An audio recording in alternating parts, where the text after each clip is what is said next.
لا الہ الا اللہ محمد رسول اللہ۔ مفتی صاحب سے درخواست ہے کہ اگر مفتی صاحب کے پاس پیٹ کم کرنے کا یا موٹاپا کم کرنے کا کوئی نسخہ ہے تو وہ بتا دیں، بڑی مہربانی ہوگی۔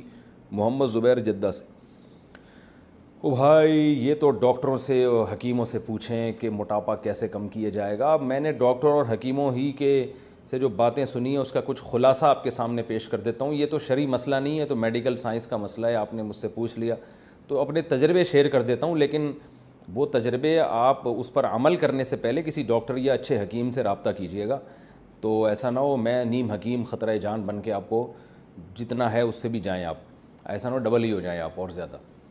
تو جو تجربے ہیں، جو ڈاکٹروں اور حکیموں سے جو چیزیں سنی ہیں وہ بتا دیتا ہوں۔ پہلی بات تو یہ کہ یہ دیکھیں کہ یہ موٹاپا ہے، یہ آپ کا بائی برتھ ہے، یعنی یہ ماس ہے یا فیٹ ہے۔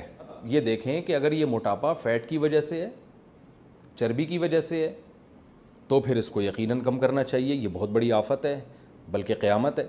تو اور نبی صلی اللہ علیہ وسلم کی وعیدیں ہیں ایسے موٹاپے پر۔ آپ صلی اللہ علیہ وسلم نے فرمایا، صحیح بخاری کی حدیث ہے کہ سب سے بہتر میرا زمانہ، پھر اس کے بعد والا زمانہ، اور پھر اس کے بعد والا، اور اس کے بعد آپ نے فرمایا جھوٹ پھیل جائے گا اور موٹاپا بھی پھیل جائے گا۔ اس کا مطلب موٹاپے کو اسلام میں پسند نہیں کیا گیا۔ یہ وہ والا موٹاپا ہے جو کھا کھا کے پیدا ہوا ہو، وہ اس موٹاپے کی بات ہو رہی ہے۔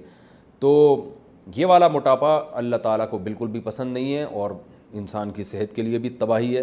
تو پہلے سے آپ چیک کروا دیں، ڈاکٹر سے رابطہ کریں، وہ آپ کو بتا دیں گے یہ اچھا والا موٹاپا ہے یا گندا والا موٹاپا ہے، ٹھیک ہے نا، یعنی چربی کی وجہ سے یا کسی اور وجہ سے۔ اگر چربی والا موٹاپا ہے تو بھائی اس کے لیے جو سب سے بہترین چیز ہے وہ ہے آپ جاگنگ کریں صبح صبح اٹھ کے۔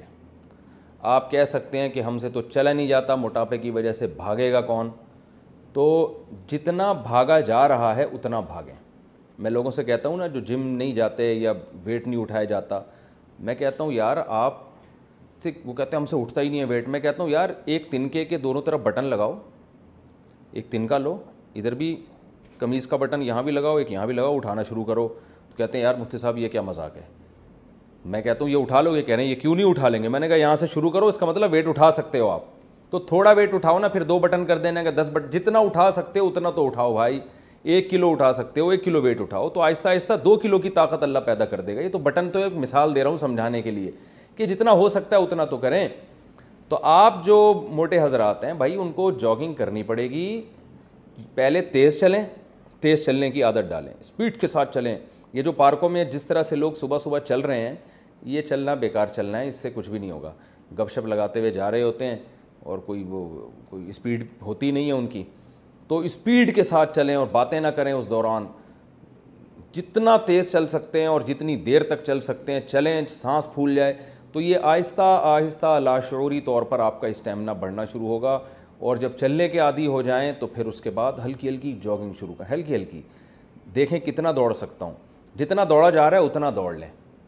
تو پھر نوٹ کر لیں بھائی آج میں اتنے منٹ دوڑا، جاگنگ کی ہے میں نے، اگلے دن کیا کریں، 1 ہفتے تک اتنے ہی منٹ تک، دیکھیں گے 1 ہفتے بعد آپ کا اسٹیمنا بڑھ چکا ہوگا، پھر 1 منٹ اور بڑھا دیں، پھر 1 منٹ اور بڑھا دیں، پھر ایک دن آئے گا آپ آدھا گھنٹہ بھاگیں گے، پھر انشاءاللہ ایک دن آئے گا آپ جو ہے یعنی بڑے آرام سے 35-40 منٹ تک بھاگ سکیں گے انشاءاللہ، اور ایک دن آئے گا آپ ایسا بھاگیں گے کہ اگر آپ کے جتنے قرض، جن لوگوں سے آپ نے قرضے لیے ہوئے آپ وہ بھی نہیں آپ کو پکڑ سکیں گے، ایسا آپ انشاءاللہ بھاگیں گے۔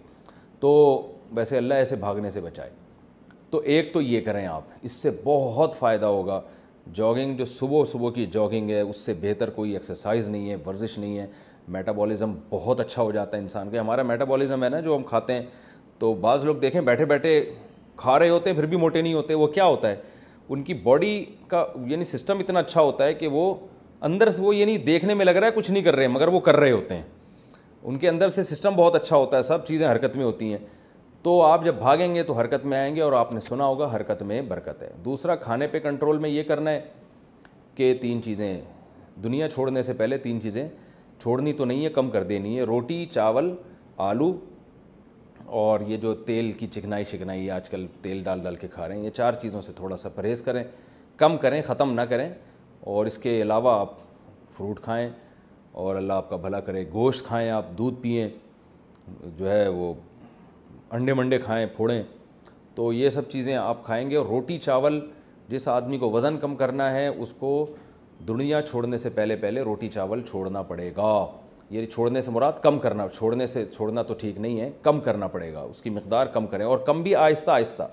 آپ معذرت کے ساتھ اگر صبح 4 پراٹھے کھا رہے ہیں تو بہت افسوس ہو رہا ہے مجھے یہ کہتے ہوئے, انشاءاللہ نہیں کھائیں گے لیکن بہت سے کھا رہے ہوتے ہیں, تو 4 کو 3 پہ لے کر آئیں, اور ایک دم سے نہ چھوڑیں, نہ ایک دم سے بہت کم کریں. 4 پراٹھے کو آپ 3 پر لے کر آئیں, تو جب اس کی عادت ہو جائے گی تو پھر 2 پہ آئیں, جب اس کی عادت ہو جائے گی تو 1 پہ آئیں, اور جب اس کی بھی عادت ہو جائے گی تو پراٹھا صرف صبح آدھا ہی کھایا کریں آپ, ٹھیک ہے نا. اور اس طرح یعنی روٹی کو کم کریں اور چاول کو. آلو تو ہمارے یہاں اتنے نہیں کھائے جاتے, یہ 2 چیزیں جو ہے نا ویٹ بہت بڑھاتی ہیں کیونکہ ان میں کاربوہائیڈریٹس بہت زیادہ ہوتے ہیں. تو اور اس کی سیلیڈ وغیرہ بڑھا دیں اپنی خوراک میں, کھانے سے پہلے سیلیڈ کھایا کریں خوب اچھی طرح, تو اس سے کیا ہوتا ہے کہ بھوک بھی کم ہو جاتی ہے, انسان کھاتا بھی کم ہے, اور جو سیلیڈ ہم کھاتے ہیں وہ ویسے ہی ویٹ کو ختم کرتا ہے. اور آپ دیکھیں کچھ دن آپ کو ٹینشن ہوگی, اس کے بعد آپ کو اتنا مزہ آئے گا جب آپ کا وزن کم ہو جائے گا نا, اور آپ کو اب محسوس ہوگا میں دوبارہ سے جوان ہو گیا ہوں, اور بہت ساری بیماریاں ختم ہو جائیں گی. ہمارے ایک دوست نے بتایا کہ ان کے کسی ریلیٹیو نے جو ہے وہ ماشاءاللہ بڑے بھاری بھرکم ہوا کرتے تھے, تو کھاتے پیتے رہتے تھے ہر وقت, یہ فاسٹ فوڈ وغیرہ بالکل چھوڑ دیں, بیکری کا سامان بالکل چھوڑ دیں. تو وہ بڑے بھاری بھرکم ہوتے تھے, تو انہیں کسی کمپنی میں جاب کی آفر آئی مینیجر کے لیے. تو ان کے والد نے اپنے اس بیٹے کو, جو موٹا ہو گیا تھا کھا کھا کے, اس کو تانا دیا کہ کم بخت تو اپنے منہ پہ تو کنٹرول کر نہیں سکتا, تو درجنوں ملازمین پہ کہاں سے کنٹرول کرے گا. تو یہ بات دل پہ لے گئے, انہوں نے وہی ایکسرسائز جاگنگ واگنگ شروع کی اور ڈائٹ پہ توجہ دی, تو اتنا اپنے آپ پہ قابو پیا کہ ماشاءاللہ کافی حد تک کم ہو گئی ہے نا. اور پھر جب ان کی صحت اتنی اچھی ہوئی کہ چشمہ اتر گیا. آپ کو پتہ ہے ڈاکٹر کہتے ہیں چشمہ نہیں اترتا لگنے کے بعد, لیکن ان کا چشمہ اتر گیا. ڈاکٹروں نے بتایا کہ آپ نے شوگر کو 10 سال آگے دھکیل دیا ہے, 10-20 سال آگے دھکیل دیا, کیونکہ یہ جو ان کے ٹیسٹ آئے تھے اس میں بس ان کو شوگر کا حملہ ہونے ہی والا تھا ان کے اوپر, اور پتہ نہیں کیا کیا بیماریاں ختم ہو جاتی ہیں. تو بھائی موٹاپا تو بہت ہی خطرناک چیز ہے. کینسر, ڈاکٹر نے مجھے خود بتایا, کینسر کے اسپیشلسٹ نے, کہ کینسر کے جتنے پیشنٹ آتے ہیں اکثر ان پیشنٹ کی ہسٹری میں جب آپ غور کریں تو موٹاپا ہی ہوتا ہے. تو بہت ساری بیماریاں اس سے, تو منہ پہ بھی کنٹرول کریں اور تھوڑا سا فزیکل ایکٹیویٹیز کو بڑھائیں. یہ میرا ٹاپک نہیں ہے, موضوع نہیں ہے, لیکن چلو ہو گیا. اچھا ایک اور بات ہے, بیری کا شہد جو ہے صبح نہار منہ گرم پانی میں آپ اگر قہوہ بنا کے پئیں گے تو اس سے بھی فائدہ ہوتا ہے.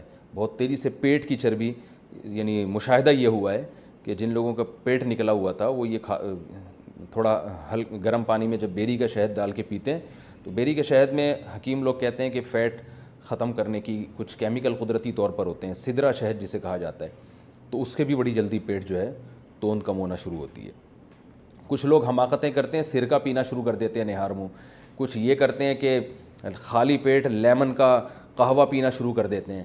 تو سرکے سے یا لیمن کا قہوہ پینے سے بہت تیزی سے پیٹ تو کم ہوتا ہے, لیکن وہ پیٹ کی واٹ لگ جاتی ہے اس سے, یہ ذہن میں رکھیں. کیونکہ ہمارے پیٹ جو ہے نا اس میں جو تولیے کی طرح دیوار ہوتی ہے, جب آپ سرکہ پئیں گے یا لیمن کو گرم پانی میں ڈال کے, تو وہ ان دیواروں کو بہت شدید نقصان ہوتا ہے, یعنی پیٹ کے لیے نقصان دہ ہے یہ. تو اس لیے لیمن کو گرم پانی میں نہار منہ پینے کی حماقت نہ کریں, اور اسی طرح سرکہ ورکہ پینے کی جو نہار منہ خالی پیٹ پی رہے ہوتے ہیں یہ بھی شدید نقصان دہ ہے.